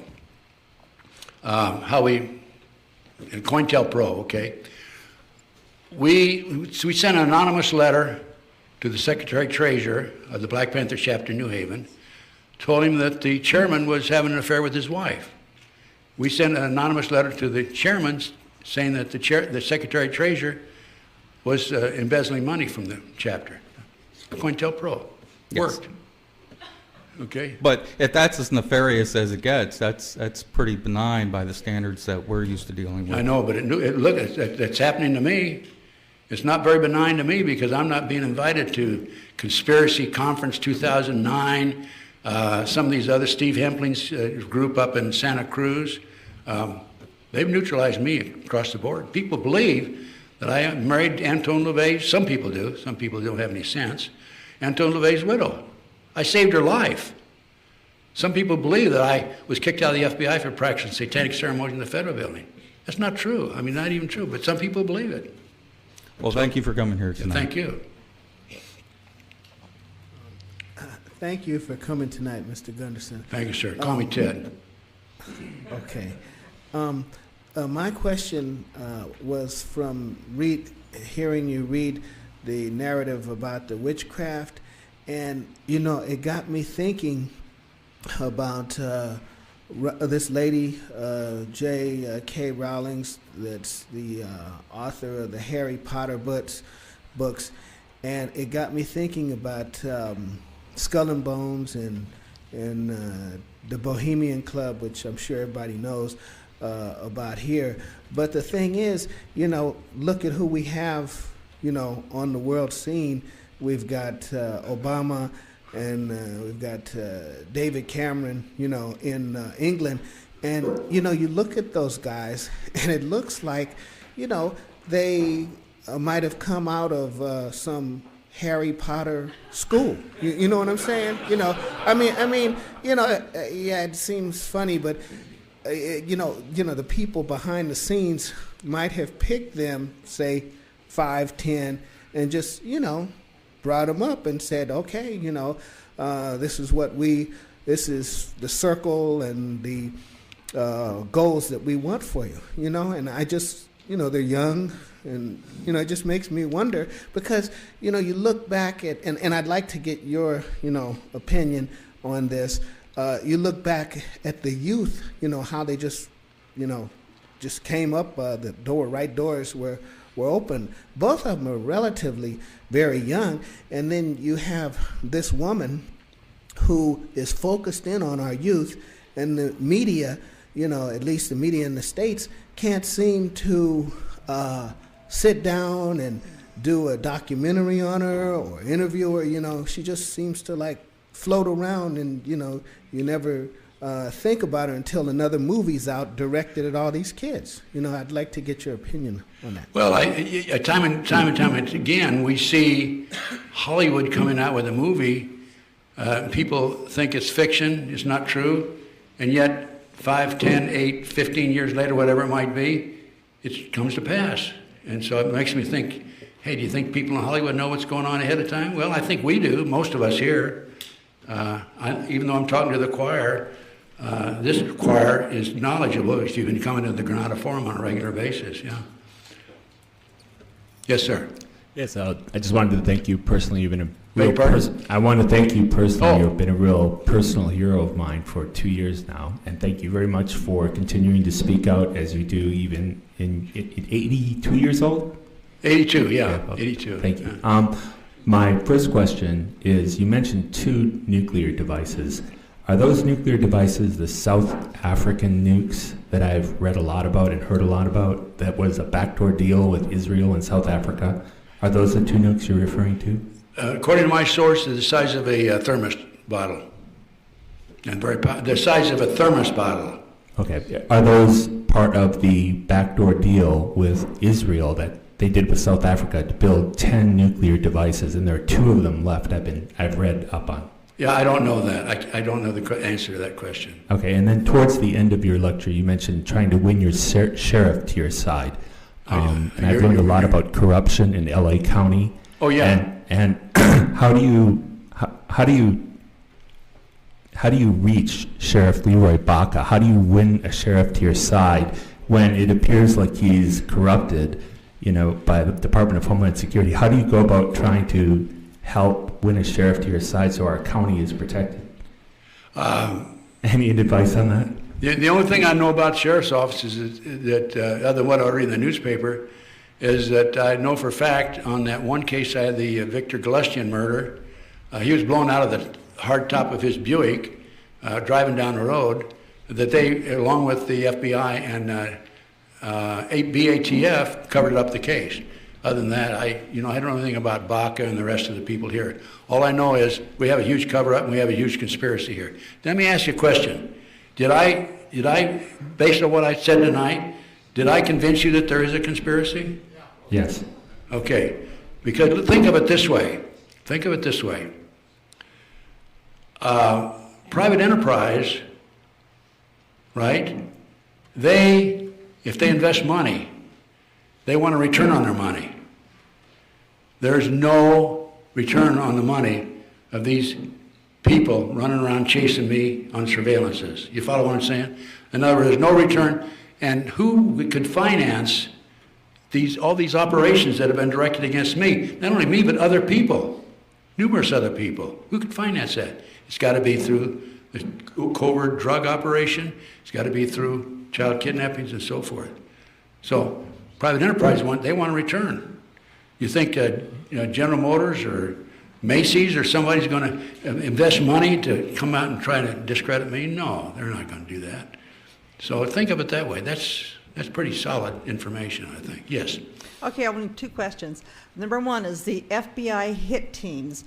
Are they the FBI that are employed right now by the FBI, or could they be ex-FBI people that have their own security companies? I don't think that the FBI is hiring or using their own people for a hit team. I don't know if the FBI has a hit team. The hit team is based on everything that I've seen is by the military intelligence.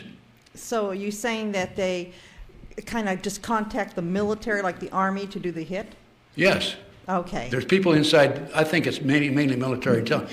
McVeigh, Oklahoma City, right? He wrote a letter to his sister saying, and this appeared in the Dallas Morning News, that he had been approached by the CIA to be involved as a contract killer.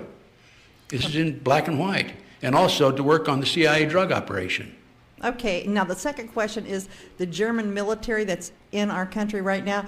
You said that when the revolution starts, are they going to try and disarm us, or are they just going to fight with us, or what? Is who going to, who?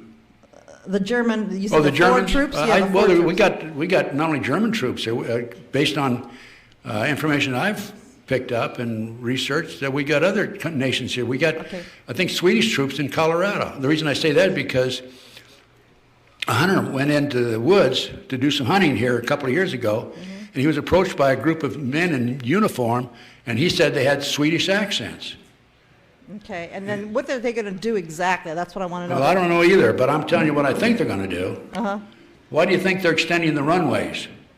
The runways of where? In small airports. I didn't know they were. Yeah, I mentioned the Beatrice, didn't I mention that? Yeah. Okay. Yeah, Beatrice Airport, the runway is over a mile long, and they're extending it. And there's no commercial traffic coming in there. Okay. Okay, what I think the plan is, I have no idea if this is true or not. I think there are plans. First of all, we've been labeled red, blue, and green. Red are going to be picked up and immediately executed. By the way, a top government official has made the statement that the best way to harvest body parts is through the guillotine. Mm-hmm. In 1995 and 1996, the Georgia legislature passed a law that prisoners who were sentenced to death for crime could choose the guillotine as their means of being executed. It's kind of ironic that they had that law in the books in Georgia in 1995-96, and now they're sending thousands. They put thousands of guillotines in there now. That's all has to have been planned. Okay. Yeah. Huh?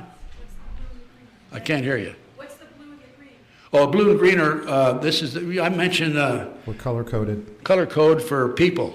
They know everybody here. Oh, probably 99% of it. And here's another theory that I have. They're getting rid of the old cars, aren't they? Yeah. Okay, why? It's because they can't trace them on the sensors. They don't have GPS systems. Yeah. Bring your car in, we'll give you cash. They don't want these old cars on the highway. They want to keep track of us. And if they don't keep track of you through your car, they keep track of you through your cell phone from up above. 2 quick questions. Yes, sir. One's a yes or no. I recently saw Aaron Russo's Mad as Hell. Was that you in the front row? Aaron Russo's Mad as Hell? I can't understand your muffled. I recently saw Aaron Russo's film Mad as Hell. Oh, yeah. That was you, right? You were sitting in the front row. Well, yeah, okay. I think I was. Okay. I recognized. I said, that looks like Ted. Anyway, my real question is, this the story that broke Monday, they said there was some type of missile or something, and then they said it was a contrail, and do you have any insights to what that was? I don't have any inside information on that. I don't have any idea what it is. All I know is what I read in the paper, and I don't think anybody in the news media know. I don't know if they do or not. I don't have any idea. But we have Point Magoo out there. They launch missiles out of Point Magoo on a regular basis. Yes, sir, question. In relation to your work, the satanic cult stuff, okay, a guy named Eric John Phelps talks about the Vatican assassins and the idea that the Jesuit priests and the Black Papacy, or the Black Pope, that these are the guys that are above all the other secret organizations. I just wondered if you had any information that would confirm or deny that. Not really. I don't know. I wish I could answer that question. But I've heard a lot about the Vatican being involved, and you've used the usual stuff, and the Zionist Jews, and I know that all I know is the MJ-12's active. If we can get, I say the names of MJ-12, the 12 people, are known to some people, but the people that know about it don't want to come forward with it right at this time. It's not healthy. Okay. My question's about Bohemian Grove. As we all know, they do a mock child sacrifice there in their cremation of care. Do you have any knowledge or belief as to whether or not a real sacrifice is occurring somewhere there at the same time?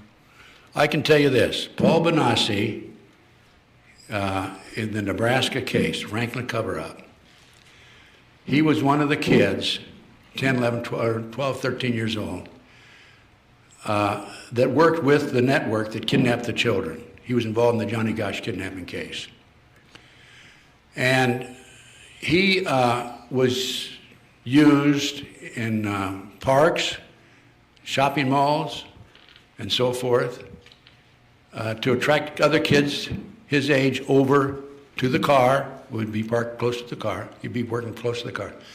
And the adults would grab him and throw him in the back seat. Paul Benassi, I have a 5-hour interview with Paul Benassi, by the way. It's available, I think. It might be on YouTube. But people tell me they see me on YouTube all the time. I'm computer illiterate, so I don't know what's on there. But Paul Benassi told me that he was part of the network that was involved in kidnapping kids, okay?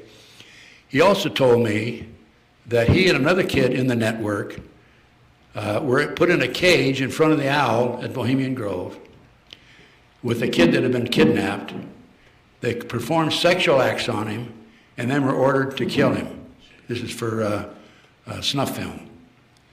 And Was that during the ceremony itself? It was, I don't know exactly when that was, but he was there probably during the ceremony, I would say. They wouldn't just let him go back there on his own. Yeah, I would say probably during the ceremony. And these snuff films sell for like $100,000, private collections. The kids are sold for $50,000 on an auction block.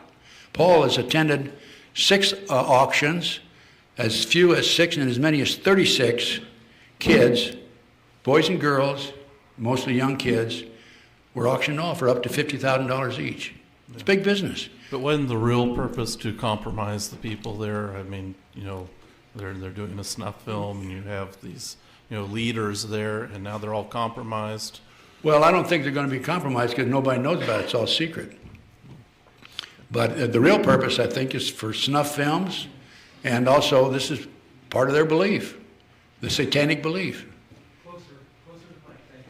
Thank you for your enlightening talk. I think you've given us a lot to think about. I was hoping for a little clarification on 2 points.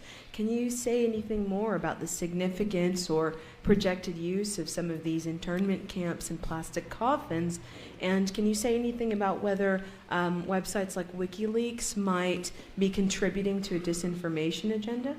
The first question is about the internment camps. What's the second question? Programs like WikiLeaks or websites like WikiLeaks, do you think they'd be contributing to education or disinformation? I don't follow your question. WikiLeaks. It's a WikiLeaks? website. Right. You mean the internment camps? Right. No, forget the WikiLeaks question. Can you speak a little bit more about the internment camps, please? Thank you. Okay, I'm sorry. Again, I have a hearing problem. I apologize. Well, the internment camps, I think it's on the internet, and they are renovating and refurbishing the old World War II Japanese camps where they interned the Japanese. And I picked this up from several sources that these internment camps are out there. The biggest one, I understand, is in Alaska, where they could supposedly be able to hold 1 million people. These would be probably the blue or the green, probably the green. They're coded at red, blue, and green, right? The red will be eliminated immediately. The blue, I think, is for rehabilitation. The green, are not a problem for the New World Order boys. One more question, Ted. Okay, one more question, Mr. Charles. Hey, Ted.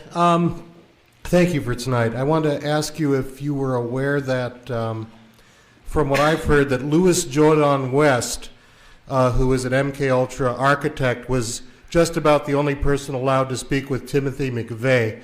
And I'm wondering if you know about that, if you could talk about it a bit. Yes, I do. I just happen to know about that. As a matter of fact, I knew Jolly West. He's head psychiatrist at UCLA. And in the 1991s, when I was involved in exposing the tunnels under the McMartin School, he called me and wanted to have lunch with me. I had lunch. I knew what he was after. He wanted to know what I knew. And of course, I didn't know anything, right? Or what I knew, I didn't tell him. I'll put it that way. I know for a fact, we got to wind up, that he visited McVeigh in Oklahoma City and also in Denver, Colorado. I know for a fact. I learned that from one of his staff members. And he was an MK Ultra architect, I believe. He and Sidney Gottlieb were MK Ultra architects, yes. They both died within a couple of months of each other. This is a wrap, folks. Thank you. Thanks. Let's give a warm round of applause to Ted Gunderson, ladies and gentlemen.